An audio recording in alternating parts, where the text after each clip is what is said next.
What up, y'all? It's your boy, One Sir Grove. This is episode 84 of Casting 495 Celebrities Worldwide, C4CW. I hope that everyone's having a blessed day wherever you are in the world, whether it's daytime, nighttime, somewhere in between.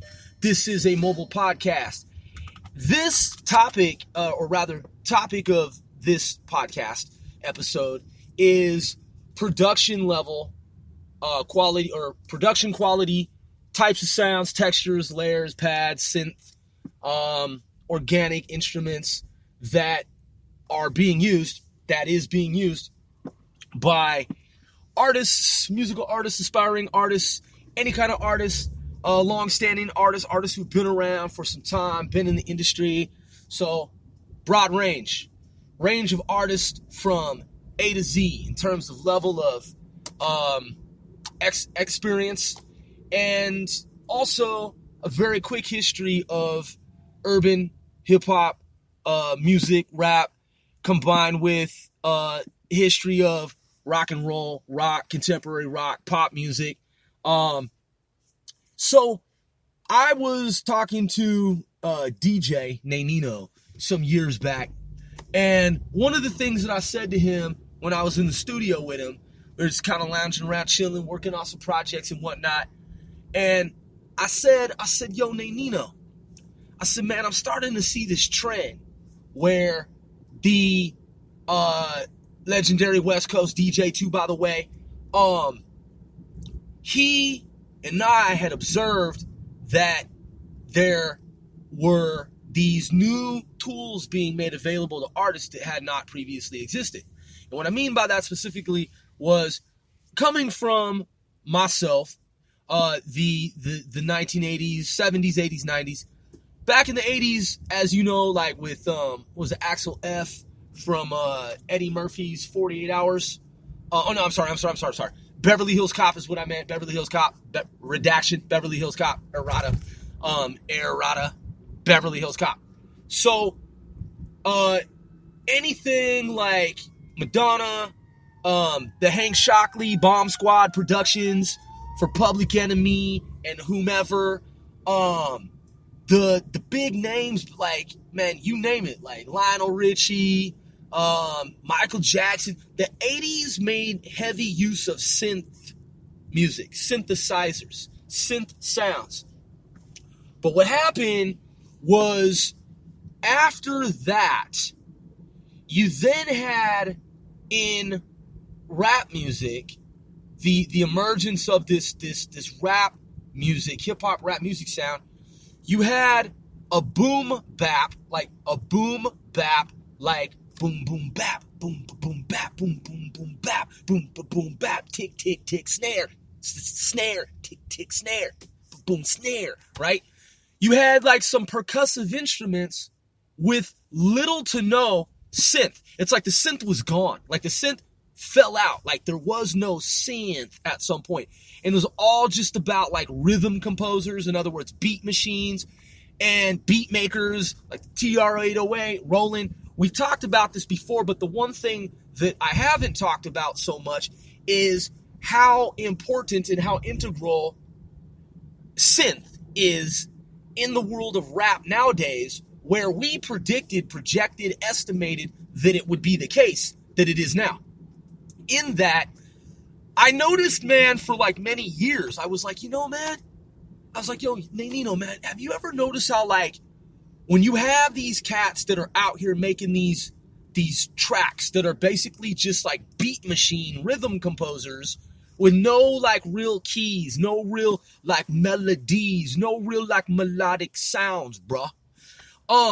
They got dope underground tracks and stuff because they're rhyming the beats, but it's missing something. It's lacking something. Now, understandably, there are people who just don't want the melody. They just want to hear percussive sounds, right? They just want to hear the beat machine, the rhythm composer with no melody, because it's just like boom, boom, bap, boom, boom, boom, bap, boom, boom, boom, bap, boom, or whatever, however many ways that can be arranged infinitely, right? However many different types of musical compositions you can make with just a boom, boom, bap, boom, boom, boom, boom, bap, boom, boom, boom, boom, bap, boom, boom, boom, boom, bap, right? Double it up, triple it up, do whatever. So that was the deal.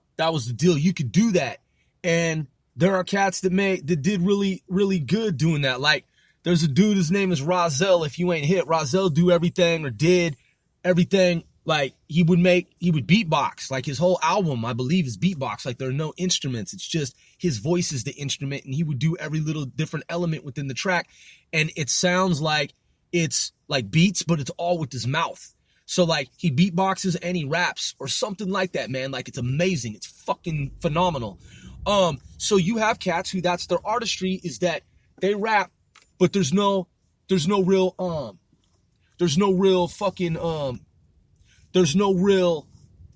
melody, right? And I'm not saying his stuff isn't melodic or that there's no melody intertwined with his rhymes and his beatboxing, but there were cats that would rap and they would make underground cassette tapes and stuff, and it's just a boom boom tap, boom boom boom tap, boom boom tap, boom boom tap tap, boom boom tap. You see what I'm saying? And there's no, but then you had cats, excuse me, you had dudes, rappers, rhymers, lyricists that would spit lyrics to these boom bap percussive beats, and then they got slick and they would throw in what we call a flute or a whistle. Now it's not exactly a flute, like niggas ain't really like rocking flutes on their tracks per se, right?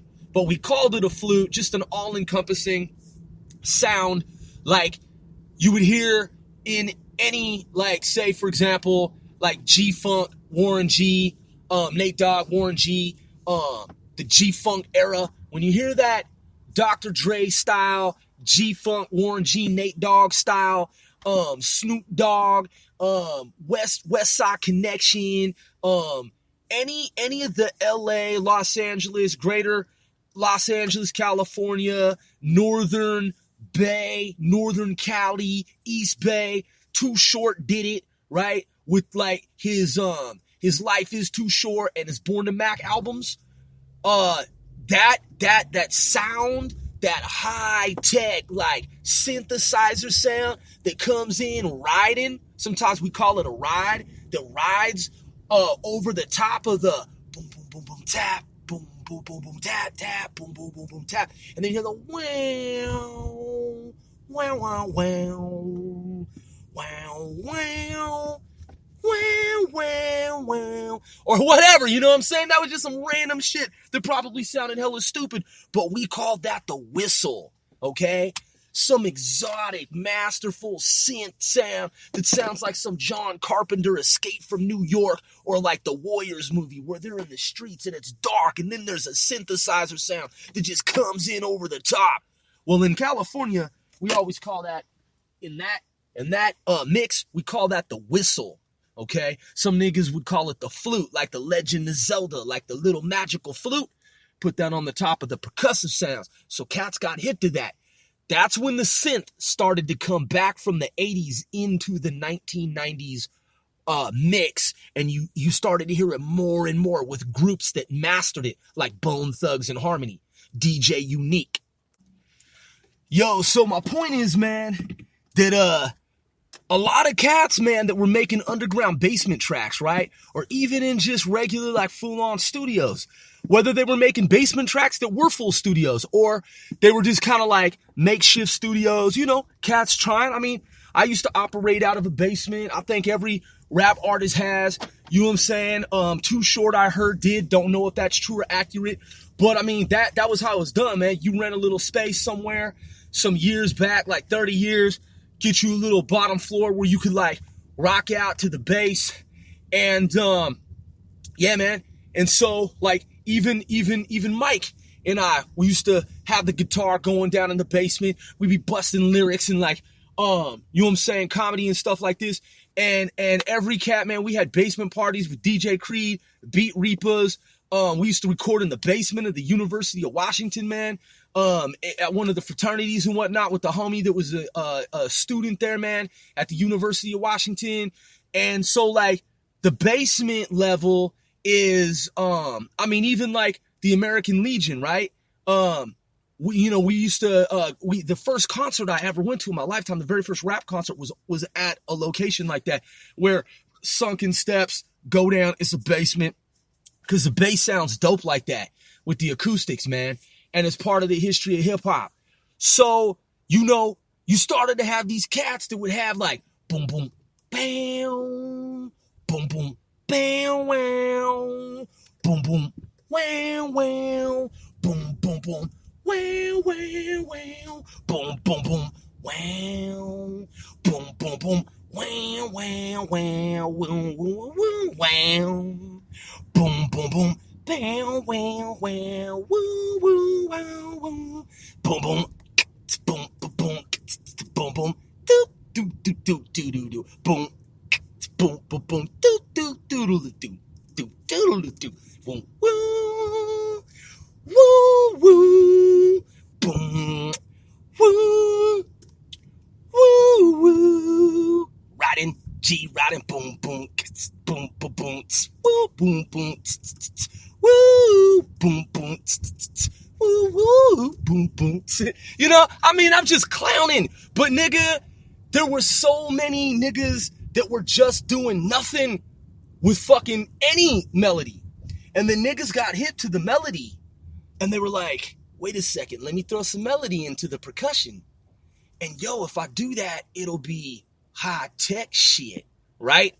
You would be amazed if you were from that era, if you're not from that era, to go back, to listen to the rap now, and to understand that back then in the day, it was boom bap, man. It wasn't, I mean, there was a time in history in hip-hop rap for emphasis that I've been emphasizing here, man, and that cannot be downplayed or diminished or dismissed or not thought of or considered or contemplated in any way. It's an important aspect of hip-hop rap history in the timeline history and the different milestones and the different time markers, okay, the different intervals of time, the time slices of the timeline of time, space, time.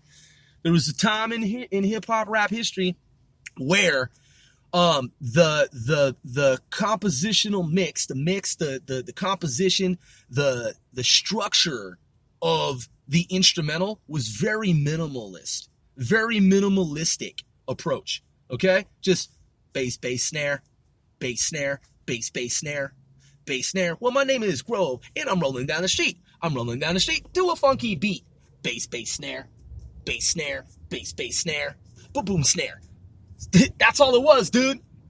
You know, there wasn't any like wow, wow, wow, wow, wow, wow, wow, wow, wow, boom, bam, woo, wow, wow, doom, doom, doom, doom, down, wow, wow, and that sounds weird as fuck, and you're probably like, dude, that's corny. But what I'm saying is, that's when niggas started to tweak the synthesizer again, when they're like, yo, right, coming out of the dark ages into the age of enlightenment, where we're remembering the history of the 80s and how 80s was the precursor lead up to the hip hop shit from the like 70s, okay? It went 70s to the pop rap shit, right? And hip hop went mainstream. And then over some years, it lost touch on some level with some of those elements. Oh, fuck, that's what it's missing. His fucking melody. Not that the boom bap wasn't its own thing, man. You know? But the synth started to come back, and we got hip to it. Because think about it like this. It might have never come back.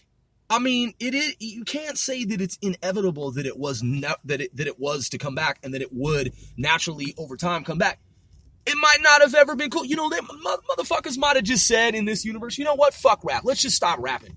Like, fuck the rap universe. Fuck hip hop. Fuck rap. Let's just do something. Let's all just go out into space and never rap again, and we'll just fly to different star systems and be scientists with microscopes and tunneling hyperspace lenses, and we'll just study space and never do raps, right? Could have been the case. Motherfuckers might have made a pact and said, you know what? We're going to keep rapping, but let's never use synth ever again. Because anybody who uses synth is just dumb, and it's not fucking kosher, okay? It's not cool. It's a social faux pas, right? It's just uncouth. It's not even fucking pithy. Like, dude, what? You're talking about using fucking medieval melody? Dude, who does that? Are you crazy, man? That could have been the case, dude. and there would never be synth ever again. But that wasn't the case. So when we figured out that it was coming back and that it was going to be this tremendous comeback, right? At some point, Nino was like, Grove, I think you're right about the synth thing. And I was like, word? And I humbly, I was like, word? And he was like, dude, I think you're right, Grove.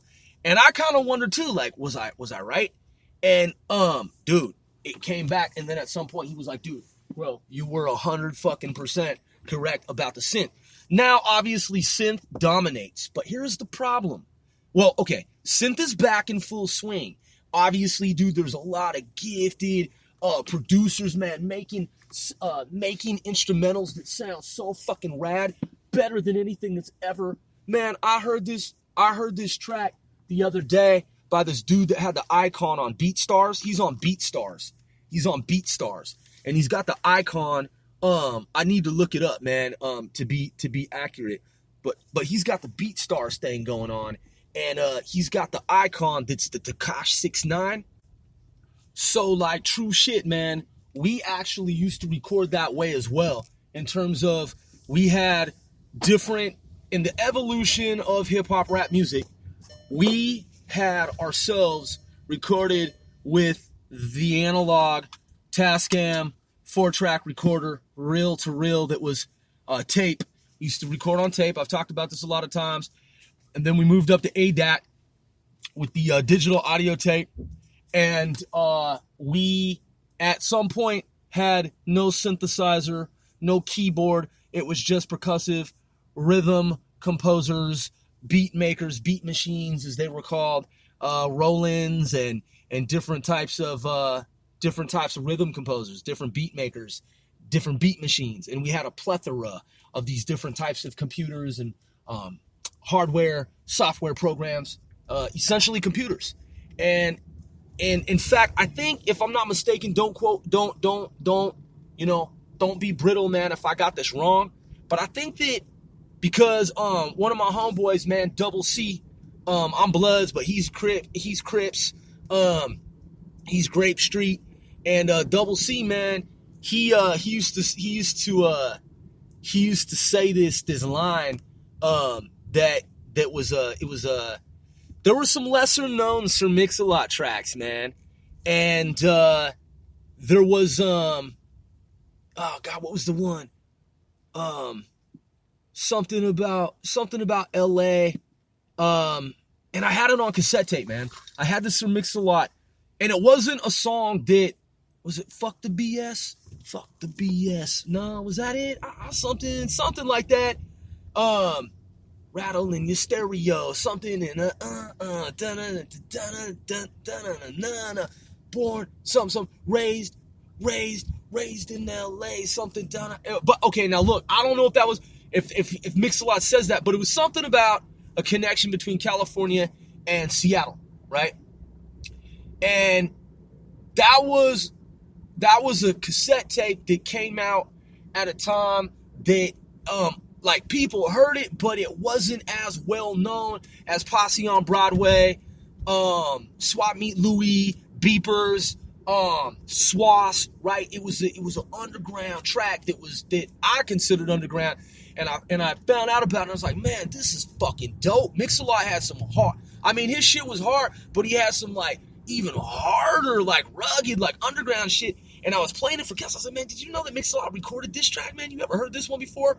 Well, Double C, the homie Double C, from Grape Street, he came on board with 495, because 495 wasn't in the beginning. It wasn't all just Bloods, man. 495 is coast to coast. 495 is an organization, just in case y'all don't know.